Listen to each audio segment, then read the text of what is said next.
প্রিয়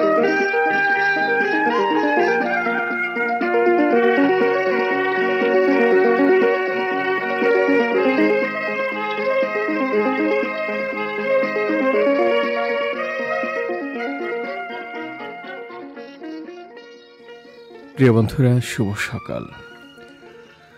সে না এলে ঋতুমঞ্চে শীত আর বসন্তের আশা হবে না। তার আগমনে হয়তো প্রকৃতিতে সৌন্দর্যের বীণা বাজে না, কিন্তু তার আগমনেই প্রাচুর্যের বন্যায় ভাসে কিষান কিষানি। গ্রামীণ জনপদে নবান্ন আনন্দ আর পিঠাপুলির নানা আয়োজন। তাকে নিয়েই রবীন্দ্রনাথ লিখেছেন, হায় হেমন্ত লক্ষ্মী, তোমার নয়ন কেন ঢাকা, হিমের ঘন ঘুমটাকানি ধুমুল রঙে আঁকা, সন্ধ্যা প্রদীপ তোমার হাতে, মলিন হেরি কুয়াশাতে, কণ্ঠে তোমার বাণী যেন করুণ বাষ্পে মাখা। হ্যাঁ বন্ধুরা, বলছিলাম হেমন্তের কথা। হেমন্ত ঋতু হচ্ছে শীতের বাহন। সে কথাটি বাস্তবেই পরিণত হয়েছে। রাজধানী ঢাকাসহ সারা দেশে আমরা শীত অনুভব করছি। শহরের ছাদ বাগান কিংবা বারান্দার টবেতে দেখা যাচ্ছে শিউলি, কামিনী এবং মল্লিকার অপরূপ শোভা। তবে সৌন্দর্যের ছোঁয়া আমরা গ্রামীণ জীবনেই বেশি পাই। প্রিয় বন্ধুরা, হেমন্তের সকালে সোনালি রোদে কৃষকের মাঠ ঝলমল করে হেসে ওঠে। হেমন্তের জন্য খুব বর্ণিল তা নয়, তবে এই ধূসর বর্ণের হেমন্তের আছে পরিপূর্ণতা, রিক্ততার লেশ মাত্র নেই। নবান্ন উৎসবে মেতে ওঠে বাংলার কৃষিজীবী ভাই ও বোনেরা। প্রিয়জনকে জানায় পিঠে পায়েসের আমন্ত্রণ।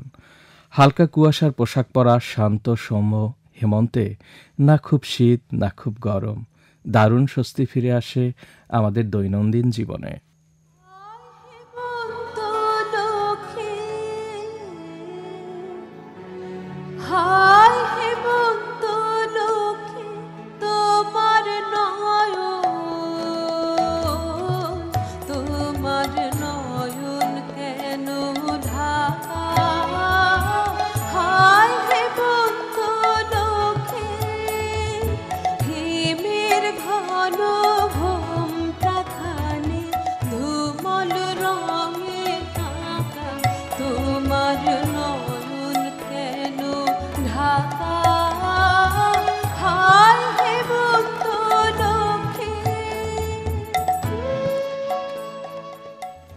প্রিয় শ্রোতা, হেমন্তের স্নিগ্ধ সকালে আপনাদের আমন্ত্রণ জানাচ্ছি ঢাকা মহানগর কেন্দ্রিক ম্যাগাজিন অনুষ্ঠান মহানগরের আয়োজনে।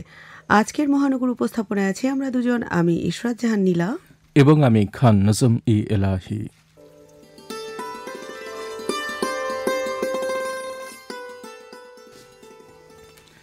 প্রিয় বন্ধুরা, চলুন জেনে নেই আজকের মহানগরের আয়োজনে আপনাদের জন্য যা যা রয়েছে। শুনতে পাবেন আজকের দিনে ঢাকায় অনুষ্ঠিতব্য বিভিন্ন অনুষ্ঠানের তথ্যের সংকলন নিয়ে পর্ব আজকের ঢাকা।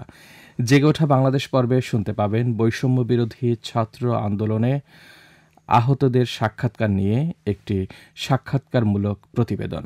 থাকছে মহানগরীর বিভিন্ন পেশার উদ্যমী কর্মঠ মানুষের জীবন ও সংগ্রামের কথা নিয়ে পর্ব জীবন ও জীবিকা, এবং রয়েছে শ্রোতাদের পাঠানো চিঠি ও ইমেলের উত্তরদানের আয়োজন বাঁধন ওই বাঁধন পর্ব। মহানগরের আয়োজন থেকে আরও শুনতে পাবেন সুধীন দাসের কণ্ঠে একটি নজরুল সঙ্গীত। শুভযাত্রা পর্বে রয়েছে অভ্যন্তরীণ বিমান, বাস, ট্রেন ও লঞ্চের যাতায়াতের সময়সূচির তথ্য এবং সবশেষে জনকল্যাণমূলক বার্তা তো থাকছেই। প্রিয় বন্ধুরা, আশা রাখছি অনুষ্ঠানের পুরো সময় জুড়ে আমাদের সঙ্গেই থাকবেন। এবার আমন্ত্রণ অনুষ্ঠানের মূল পরিবেশনায়।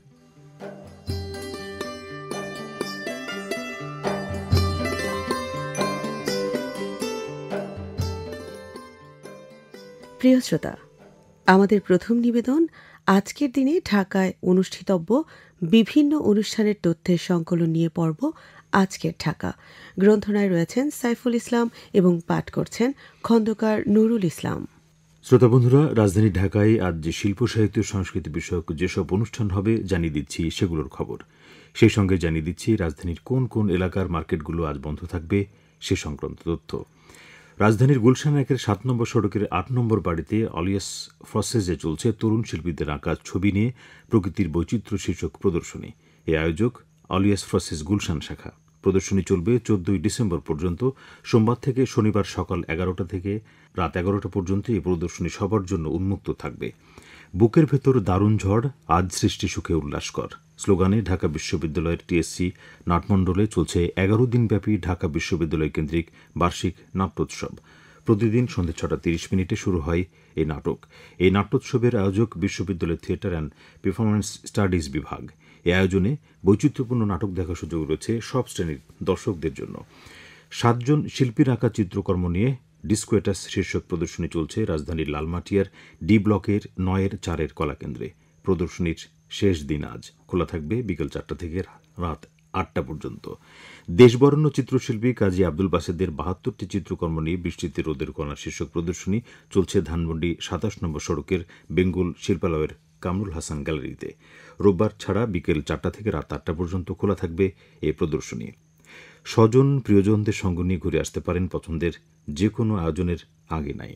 আর হ্যাঁ বন্ধুরা, আমাদের দৈনন্দিন জীবনে কত কিছুই তো কেনাকাটা করতে হয়। প্রয়োজনীয় কেনাকাটার জন্য আজ যারা ঘরের বাইরে বের হবেন তাদের সুবিধার্থে জানিয়ে দিচ্ছি, Agargaon, Taltala, Sher-e-Bangla Nagar, Shewrapara, Kazipara, Pallabi, Mirpur 10, 11, 12, 13, 14, Ibrahimpur, Kachukhet, Kafrul, Mohakhali, new DOHS, old DOHS, Kakoli, Tejgaon পুরান বিমানবন্দর এলাকা, Tejgaon industrial area, cantonment, Gulshan 1, 2, Banani, Mohakhali commercial area, Nakhalpara, Mohakhali bus terminal area, Rampura, Banasree, Khilgaon, Goran, মালিবাগের একাংশ, বাসাবো, ধলপুর, সায়দাবাদ, মাদারটেক, মুগদা, কমলাপুরের একাংশ, যাত্রাবাড়ির একাংশ, শনিরাখড়া, দুনিয়া, রায়েরবাগ, সোনারপাড়া। দিনের পূর্বভাগে অর্ধদিবস বন্ধ থাকবে আজ।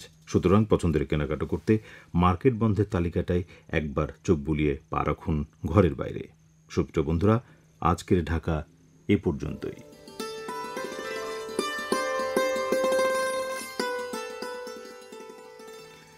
প্রিয় শ্রোতা, শুনছিলেন আজকের ঢাকা পর্বটি।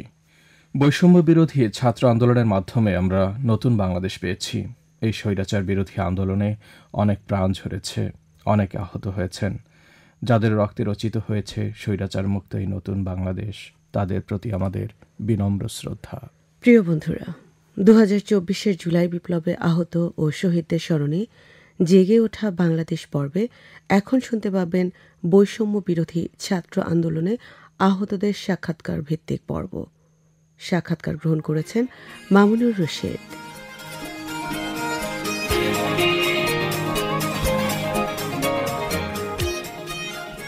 শ্রোতা বন্ধুরা, আমরা ঢাকার চক্ষু হাসপাতালে কাজ করছি এবং আমরা জানি যে চক্ষু হাসপাতালের 4র্থ তলায় বৈষম্যবিরোধী ছাত্র আন্দোলনে যারা আহত হয়েছেন তাদের এখানে চিকিৎসা সেবা চলছে। তাদেরই কয়েকজনের সাথে আমরা কথা বলবো। এই মুহূর্তে যাকে পেয়েছি তার সাথে আগে তার পরিচয়টা, নামটা আগে জানি। আমার নাম আনোয়ার, আমার বাড়ি সোনারগাঁ, আমি থাকি রায়েরবাগ কদমতলী থানার সামনে মেরাজনগর। আমি জুলাইয়ের 19 তারিখ শুক্রবার দিন জুমারের পর আমি একটা হোটেলে জব করি। পানি বিতরণ করতে গিয়ে আমার শরীরে বিভিন্ন জায়গায় ছিটাগুলি লাগে, আমার বাম চোখে ছিটাগুলি লেগে আমার বাম চোখের আলো দৃষ্টি হারিয়ে ফেলেছি। তখন আমাকে এক পথযাত্রী ঢাকা মেডিকেলে ভর্তি করার পরে 20 তারিখে অপারেশন হয়। অপারেশন হওয়ার পরে 3 দিন পর আমাকে রিলিজ দিয়ে দেয়। রিলিজ দেওয়ার পরে আমি যখন বাসায় চলে যাব তখন আমাকে পুলিশ অনেক টানাহেঁচড়া করেছিল, বলছিল আপনি কেন আন্দোলনে গিয়েছিলেন, আপনি কি সরকার বলছে? আমি কই না, আমাকে বলে নাই। আমি পরবর্তীতে বাড়িতে চলে যাই। বাড়িতে থেকে আমি লুকায় পরে 1 মাসের মতো ট্রিটমেন্ট করি।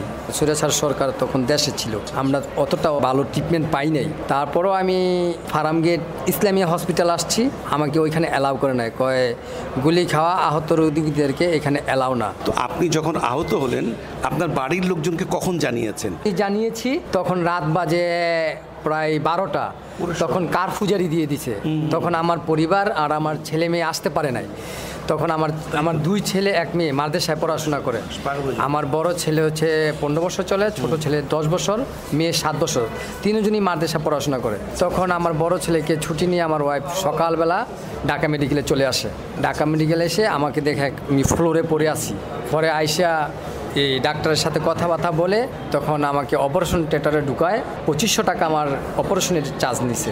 তো আপনি তো এই কাজের বাইরে কি পরিবারের অন্য কেউ আছে, তারাও কি কাজ করে? না, আমার বাইরে কেউ, পরিবারের কেউ কাজ করে না। তাহলে এই যে চিকিৎসা ব্যয় তো অনেক, খরচ অনেক টাকা, এবং আপনারা যারা খেটে খাওয়া মানুষ আপনারা দিন আনেন, কিংবা হয়তো আপনাকে মাসে স্যালারি দেয় খুবই সামান্য, আমরা জানি এই স্যালারির পরিমাণ কেমন হতে পারে। এখন আপনার পরিবারের কি অবস্থা বলেন? আমার পরিবারের অবস্থা খুবই খারাপ, আমার এটা মুখে প্রকাশ করার মতো নাই। এখানে ভর্তি হওয়ার পরে এখানে একটা অপারেশন হয়, আমার চোখের গুলি বার করতে পারে নাই। চোখের গুলি বার করার না কারণে এখন আমার চোখটা অনেকটাই ব্যথা করে। তারপরে এইখানে চোখেও রয়ে গেছে, এইখানেও রয়ে গেছে, আর হাতেরগুলো বার করেছি। তারপরে আমি সিএমএস ট্রিটমেন্ট নিয়েছি, আমি 1 সপ্তাহ ভর্তি ছিলাম, আমাকে কোনো অপারেশনের দেয় নাই। তো এখন কি ভাবছেন আপনার পরিবার, আপনার চিকিৎসা? কারণ আপনারা যারা কর্মঠ, আমরা যারা কর্মঠ কাজ করি যারা, আমরা অপেক্ষা থেকে কখন সকাল হবে আমরা আমাদের কাজে বেরোবো। হ্যাঁ, তো এই ধরেন কাজ না করাটা কিংবা দিনের সময়গুলো এটা একটা মানুষকে সাংঘাতিক যন্ত্রণা দেয়। তো এখন সেই জায়গা থেকে কি ভাবছেন এখন জীবনটা নিয়ে? কি ভাববো, আমার আল্লাহ তাআলা আমাকে যেভাবে ভালো রাখে ওইভাবেই আমার চলতে হবে। আমি পরিস্থিতির শিকার, আল্লাহ তাআলা সব কিছুর মালিক। এখন আমার অন্য কোনো আমার চাওয়া পাওয়া নাই বর্তমান সরকারের কাছে। আমার সবচেয়ে কষ্ট হয় রাত হলে আমার এই চোখটা খুব ব্যথা করে, তার পাশাপাশি আমি রোদ্রে বার হইলে আমার চোখ দিয়ে পানি পড়ে।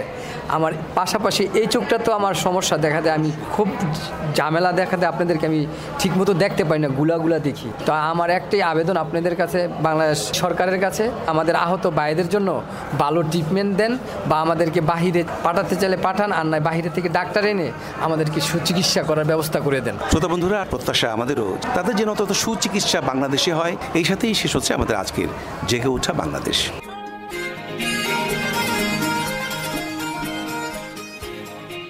প্রিয় বন্ধুরা, শুনছিলেন জেগে ওঠা বাংলাদেশ পর্বটি। মহানগরী ঢাকায় অনেক শ্রেণী পেশার মানুষ বসবাস করে। তাদের জীবিকা নির্বাহের জন্য নানা কাজ করতে হচ্ছে। মহানগরের জীবন জীবিকা পর্বে আমরা এমনই একজন শ্রমজীবী কর্মঠ মানুষের হাসি কান্না ও জীবন সংগ্রামের নানা কথা শুনে থাকি। আজকের পর্বেও তার ব্যতিক্রম হবে না।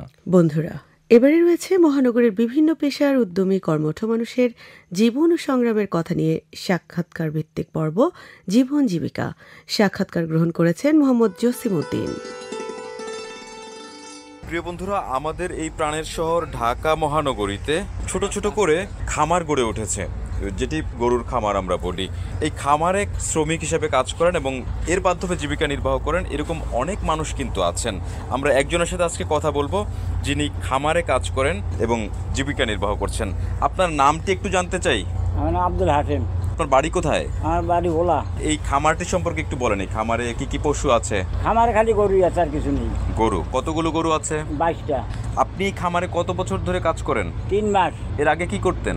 এর আগে খেতে খামারে কাজ করতেন। এখানে আপনার একটু দৈনন্দিন কাজটা আমি একটু জানতে চাই, কি কি কাজ করেন? এই খামারে ধরেন গাভী দোয়াই, হ্যাঁ, ঘাস কাটি, গরু খাওয়া দাওয়া দেই, গা গোসল দোয়াই। ঘাসগুলো কোত্থেকে আনেন? ঘাস এই বন্ধের তো কাটিয়ে নেই। ঘাসের পাশাপাশি আর কি খাওয়ান? ঘাসের পাশাপাশি বুচি, খই, বিভিন্ন খাওয়ান দিই আর কি আইটেম। গরুগুলো কি দুধের গরু নাকি মাংসের জন্য? দুধের। প্রতিদিন কত লিটার দুধ হয় খামার থেকে? ধরেন 80, 90 এরকম হয়, 70-80 লিটার। এই দুধগুলো বিক্রি করেন কোথায়?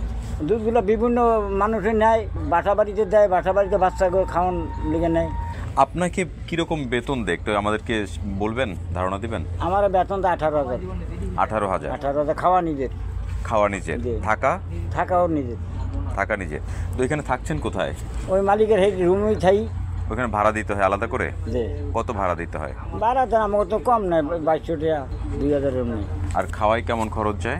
খাওয়া 3000 টাকা খরচ হয়। তাহলে থাকা এবং খাওয়ার খরচের পরে আপনার মাসিক আয় কেমন হয়? আয় ধরেন 10 রুম থাকে। যে টাকাটা আয় হয় সেই টাকাটা আপনি কি করেন? সেই টাকাটা জানো আমার বাল বাচ্চা আছে, তারা খায়, নিজে খরচা বার্চা করি। 8 বাজার। পরিবারে কে কে আছে? পরিবারে 5 জন আছে। না কয়জন ছেলে কয়জন মেয়ে? 3 মেয়ে আছে আর 1 ছেলে। ছেলের ঘরে 9 নাতির আছে। আচ্ছা, আর মেয়েরা বিয়ে দিয়ে দিয়েছেন? মেয়েরা বিয়ে দিয়ে দিয়েছে। ওরা কোথায় থাকে? ঢাকায়? পোলা খায় ঢাকা। এই যে আপনি কৃষি খামারে কাজ করছেন, এটা কেমন লাগছে? কাজটা কি আপনি উপভোগ করছেন কিনা? ভালো লাগে। অনেক মানুষ দেখা যায় যে আপনার তরুণ যুবক কিন্তু কাজ করছে না। আপনি তো এত বয়স্ক একজন মানুষ, আপনার বয়স কত বছর এখন? আমার বয়স 60-65 হয়েছে। 60 বছর, কিন্তু আপনি কাজ করছেন, আপনার শরীর এখনো ভালো আছে। তা আমাদের দেখছি যুবক তরুণ কাজ করে না, ঢাকা শহরে জীবনযাপন করছে, সময় নষ্ট করছে, তাদের উদ্দেশ্যে আপনি কিছু বলতে চান? পছন্দ সে কাজ করুক, কাজ করুক, ব্যবসা বাণিজ্য করে খাও। আপনি অনেক ভালো থাকবেন। বাংলাদেশ বেতারের পক্ষ থেকে শ্রদ্ধা, কৃতজ্ঞতা, ভালোবাসা। আজ এ পর্যন্তই। আগামী পর্বে আবার নতুন কোনো পেশাজীবী মানুষকে নিয়ে আপনাদের সামনে হাজির হব। সে পর্যন্ত সবাই সুস্থ থাকবেন, সুন্দর থাকবেন। প্রিয় শ্রোতা, আপনারা শুনছিলেন জীবন ও জীবিকা পর্বটি। আপনারা শুনছেন ঢাকা মহানগর কেন্দ্রিক ম্যাগাজিন অনুষ্ঠান মহানগর, প্রচারিত হচ্ছে বাংলাদেশ বেতার ঢাকা থেকে। এবারে রয়েছে আপনাদের পাঠানো চিঠিপত্র এবং ইমেইলের উত্তরদানের আয়োজন বাঁধন ও ইবাধন পর্ব। গ্রন্থনায় রয়েছেন তামান্না সিদ্দিকী।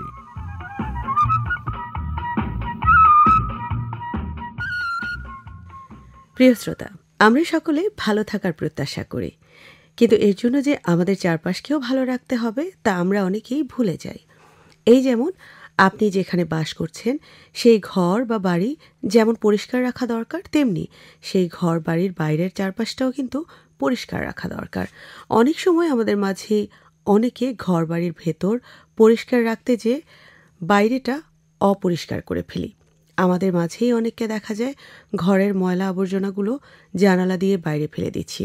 দিনের পর দিন এই কাজের ফলে দুই বাড়ির মাঝের ফাঁকা অংশ হয়ে যাচ্ছে আবর্জনায় পরিপূর্ণ। আর এখানে জন্ম নিচ্ছে মশা মাছি, যা চলে আসছে আবার ঘরের ভেতর। তা থেকে রোগ ছড়াচ্ছে, ঘরের ভেতরে থাকা মানুষগুলো অসুস্থ হয়ে পড়ছে। তাই ঘরের ভেতরে ভালো থাকতে হলে বাইরেটাকেও ভালো রাখা খুবই জরুরি। এ বিষয়ে সকলের সচেতনতা কামনায় সবাইকে আমন্ত্রণ জানাচ্ছি আজকের বাঁধন ও ই বাঁধন পর্বে। শুরুতেই চলে যাচ্ছি চিঠির পাতায়। চিঠি পাঠিয়েছেন শিকদার ইসাক আলী, সভাপতি প্রগতি বেতার শ্রোতা সংঘ, আড়াইসিধা ব্রাহ্মণবাড়িয়া থেকে। লিখেছেন তিনি, মহানগর ম্যাগাজিনের আয়োজনগুলো মাঝে মাঝে শুনে থাকি। যেমন ভালো লাগে উপস্থাপনা, তেমনি ভালো লাগে এর পর্বগুলো। এখানে মহানগরী ঢাকার স্থাপনা সম্পর্কে জানতে পারছি। বাঁধন, প্রিয় মুখ, জীবন জীবিকা পর্বগুলো অসাধারণ। আমি প্রিয় মুখ পর্বে চিত্রনায়ক অমিত হাসান ও চিত্রনায়ক ওমর সানির সাথে আলাপচারিতা শুনতে চাই। শিকদার ইসাক আলী, প্রথমেই আপনার চিঠির জন্য অনেক ধন্যবাদ জানাচ্ছি। খুব ভালো লাগলো আপনার চিঠি পড়ে। তবে আরও ভালো লাগবে যদি মাঝে মাঝের পরিবর্তে আপনি নিয়মিত মহানগর আয়োজন শোনেন এবং নিয়মিত আমাদেরকে চিঠি লিখে থাকেন। আশা করি মহানগরের নিয়মিত সাথী হবেন। আর আপনার অনুরোধ সংশ্লিষ্ট কর্তৃপক্ষের কাছে পৌঁছে গেছে তা বিবেচনায় থাকবে। এবারে চিঠিটি পাঠিয়েছেন মোহাম্মদ মনসুর আলী, কেশবপুর, যশোর থেকে। তিনি লিখেছেন, মহানগর ম্যাগাজিন ঢাকা বেতারের ঐতিহ্যের একটি ধারক। এটি শ্রোতাদের মনে স্থায়ীভাবে স্থান করে নিয়েছে। তবে বাঁধন পর্বে শ্রোতাদের চিঠির জবাব আরও বাড়াতে হবে। সম্প্রতি অনুষ্ঠানে কিছু পরিবর্তন আনাতে অনুষ্ঠানের মান বৃদ্ধি পেয়েছে। মোহাম্মদ মনসুর আলী, অনুষ্ঠান সম্পর্কে আপনার মতামতের জন্য ধন্যবাদ জানাচ্ছি। চিঠির উত্তর দেওয়া তখনই বাড়ানো সম্ভব হবে যখন আপনারা, মানে আমাদের শ্রোতা বন্ধুরা, বেশি বেশি চিঠি পাঠাবেন। তাই সকলে বেশি বেশি চিঠি লিখুন। এবারে চলে যাচ্ছি ইমেইলের পাতায়। ফকির শফিক হাসান টুটুল, সভাপতি কল্পতরু বেতার শ্রোতা ক্লাব, ভাঙ্গা, ফরিদপুর থেকে ইমেইল লিখেছেন, শিশির সিক্ত কুয়াশামাখা শীতের সকালে প্রভাতী ম্যাগাজিন মহানগর প্রিয় সকলকে আন্তরিক অভিনন্দন এবং উষ্ণ শুভেচ্ছা জানাচ্ছি। গত 27শে নভেম্বর ফরিদ আক্তার রুমা ও লিয়াকত আলী খানের চমৎকার সঞ্চালনায় মহানগর ম্যাগাজিন পুরোটা সময় ছিল নান্দনিকতায় ভরপুর। ফরিদ আক্তার রুমা আপুর চমৎকার কণ্ঠে কবিতা পাঠ এবং নন্দিত শিল্পীর কণ্ঠে দেশের গান অনুষ্ঠানের প্রারম্ভেই এনে দিয়েছিল এক অন্যরকম ভালো লাগা। এরপর নিয়মিত পরিবেশনা আজকের ঢাকার পাশাপাশি মামুনুর রশিদের গ্রন্থনা ও উপস্থাপনায় জেগে ওঠা বাংলাদেশ পর্বে জুলাই গণ অভ্যুত্থানে আহত ঢাকার পঙ্গু হাসপাতালে চিকিৎসারত মোহাম্মদ সোহাগের সঙ্গে সাক্ষাৎকার পর্বটি শুনে আবেগ আপ্লুত হয়ে গিয়েছিলাম।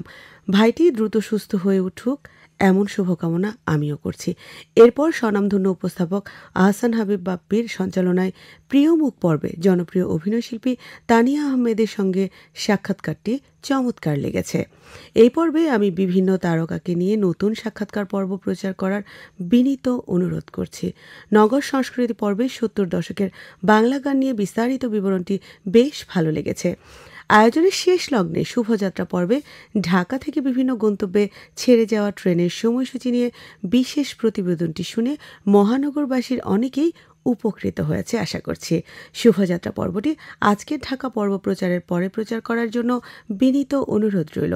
চমৎকার সব আয়োজনমালা উপহার দেওয়ার জন্য ধন্যবাদ।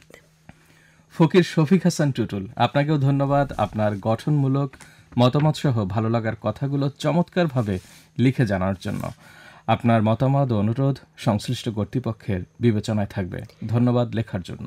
BM কৌশিক আহমেদ সুজন, সাধারণ সম্পাদক, মধুমতি বেতার শ্রোতা সংঘ, ঘোড়াদাইর, গোপালগঞ্জ থেকে তিনি লিখেছেন, ঢাকা নগরীর রাস্তাঘাটের নামগুলো বৈচিত্র্যপূর্ণ।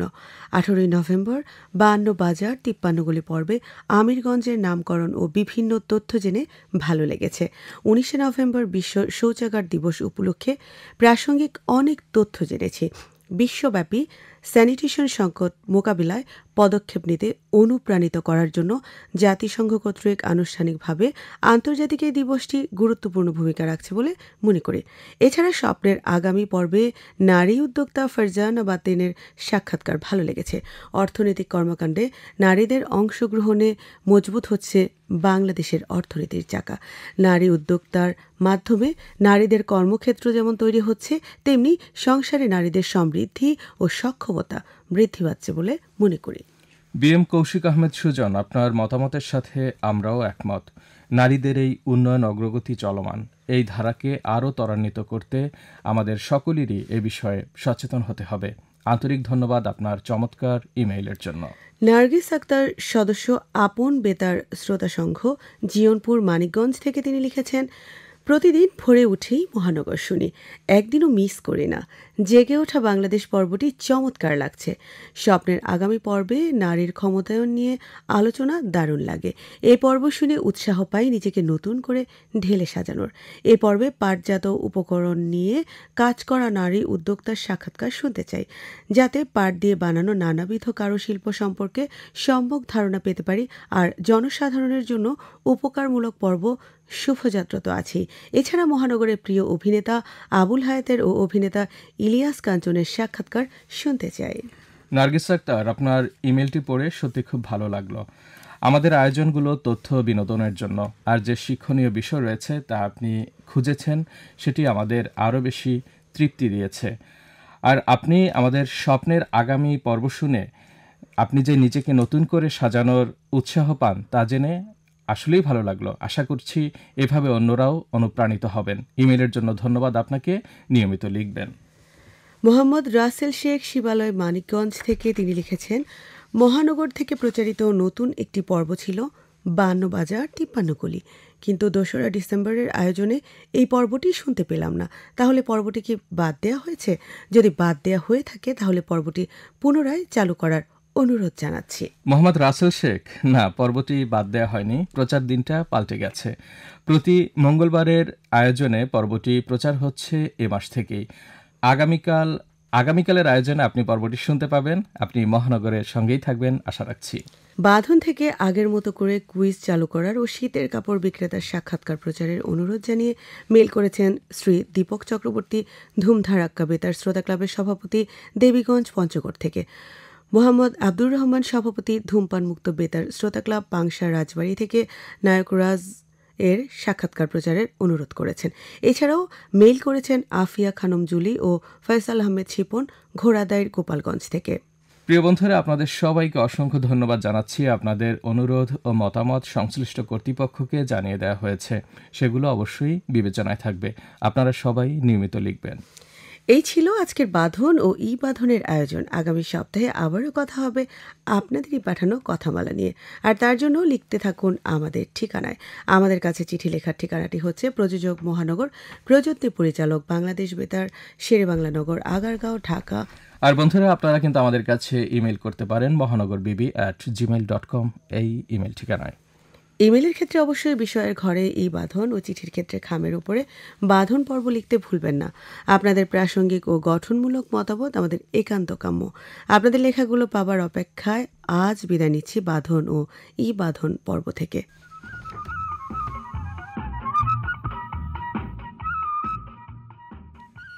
প্রিয় বন্ধুরা, শুনছিলেন বাঁধন ই বাঁধন পর্ব। মহানগরের আয়োজন থেকে এখন শুনতে পাবেন সুধীন দাসের কণ্ঠে একটি নজরুল সঙ্গীত। শালুক পদ্ম তোলে কে, ভ্রমর কুন্তলা কিশোরী, ভোরের ঝিলের জলে শালুক পদ্ম পদ্ম তোলে কে ভ্রমর কুন্তলা কিশোরী ফুলে দেখবে ভুল সিনান বিশরীকে ভ্রমর কুন্তলা কিশোরী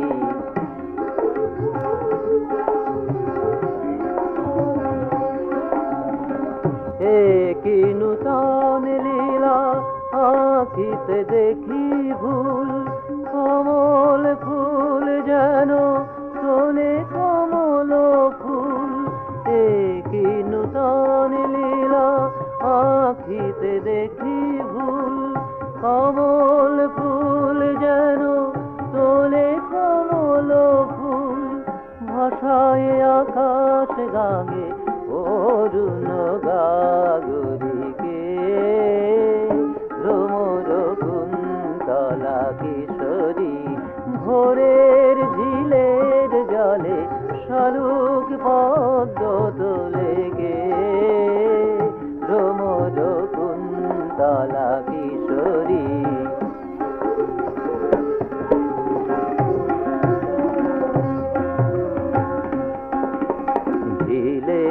নিথার জালে আবেশে ঢালো ঢালো ঢোলে পাড়ে শত সে তরঙ্গে শারদ আকাশে দলে দলে আসে মেঘবালাকার খেলিতে সঙ্গে আলোক মঞ্জরি প্রভাত বেলা বিকশ জলে কি গো করিছে খেলা আলোক মঞ্জরি প্রভাত বেলা বিকশ জলে কি গো করিছে খেলা বুকের আঁচলে ফুল উঠিছে শিহরি কে ভ্রমর কুন্তলা কিশোরী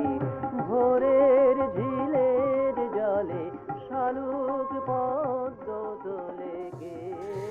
প্রিয় শ্রোতা, সুধীন দাসের কণ্ঠে নজরুল সঙ্গীত শুনলেন। প্রিয় শ্রোতা, আমন্ত্রণ জানাচ্ছি শুভ যাত্রা পর্বে। আমরা ঢাকা থেকে চট্টগ্রামে বাস, ট্রেন ও আকাশপথে যেতে পারি। যারা সড়ক পথের ঝামেলা এড়িয়ে আকাশপথে কম সময়ে যেতে চান তাদের জন্য কিছু ফ্লাইটের সময়সূচি জানিয়ে দিচ্ছি। মাত্র 40 থেকে 50 মিনিটের মধ্যে ঢাকা থেকে চট্টগ্রামে পৌঁছতে পারবেন। হজরত শাহজালাল আন্তর্জাতিক বিমানবন্দর, ঢাকা থেকে শাহ আমানত আন্তর্জাতিক বিমানবন্দর, চট্টগ্রামের উদ্দেশ্যে ইউএস বাংলা এয়ারলাইন্স বেশ কয়েকটি ফ্লাইট পরিচালনা করছে। আজকের দিনে সকাল 6:20 ঢাকা থেকে টেক অফ করে এবং চট্টগ্রামে টেক অন করে সকাল 7:20। সকাল 9:40 ঢাকা থেকে টেক অফ করে এবং চট্টগ্রামে টেক অন করে সকাল 10:35। বিকাল 3:20 ঢাকা থেকে টেক অফ করে এবং চট্টগ্রামে টেক অন করে বিকাল 4:15। সন্ধ্যা 6:10 ঢাকা থেকে টেক অফ করে এবং চট্টগ্রামে টেক অন করে সন্ধ্যা 7:05। বন্ধুরা, বিভিন্ন কারণে ফ্লাইটের সময় পরিবর্তন হতে পারে। আগামী আয়োজনে ফিরতি পথের তথ্য জানিয়ে দেবার আশা রাখছি। আপনাদের যাত্রা শুভ হোক এমনই প্রত্যাশা রাখছি মহানগরের আয়োজন থেকে। প্রিয় শ্রোতা, শীত মৌসুমে বৃষ্টিপাত না হওয়ার কারণে রাস্তায় ধুলাবালির পরিমাণ বেড়ে যায়। এসব ধুলাবালি থেকে বাঁচতে বাড়ির বাইরে গেলে আমরা অবশ্যই মাস্ক ব্যবহার করব। আসুন এ বিষয়ে আমরা সচেতন হই। ঠিক বন্ধুরা, আমরা মহানগরের একদম শেষ প্রান্তে চলে এসেছি। জানিয়ে দিচ্ছি শেষের কথাগুলো। আজকের মহানগর অনুষ্ঠানের গ্রন্থনায় ছিলেন খান নাজম ইলাহি, উপস্থাপনায় ছিলাম আমি ইশরাত জাহান নীলা এবং আমি খান নাজম ইলাহি। প্রকৌশল সহযোগিতায় ছিলেন হাফিজা আক্তার, প্রযোজনা সহকারী মোহাম্মদ আমিরুল ইসলাম, তত্ত্বাবধানে শাহনাজ বেগম এবং আজকের মহানগর অনুষ্ঠানটির প্রযোজনা করলেন মোহাম্মদ দুলাল হোসাইন।